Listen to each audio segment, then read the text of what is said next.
ஹல்லி ஹல்லி என்று எத்தனை பெயர்கள் இங்கே இருக்கிறது? எந்த ஹல்லி, எத்தனை ஹல்லி? மாரண்ட ஹல்லி. ஏன் ஹல்லி? ஹல்லி என்றால் கன்னடத்தில் கிராமம் என்று. அது ஏன் கிராமமாகவோ ஊராகவோ புறமாகவோ நகராகவோ மாறவில்லை? குப்பமாகவோ மாறவில்லையே.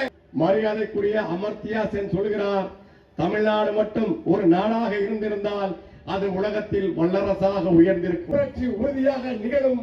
நாளை நாம் தமிழர் கட்சியின் வெற்றி அதை பதிவு செய்யும். இப்போது யாரெல்லாம் விவசாயம் செய்கிறார்கள் என்று உலகம் பெரும் பணக்காரர்கள் ஒரு 5 பேரை மட்டும் உங்களுக்கு சொல்லி நான் விடைபெற விரும்புகிறேன்.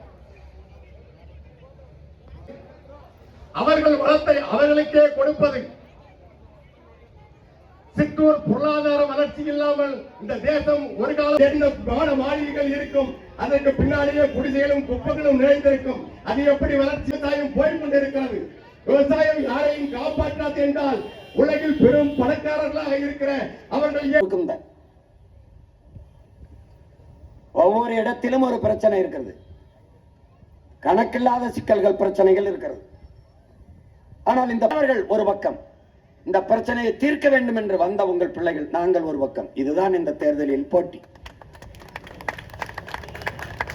ஆசிரியர்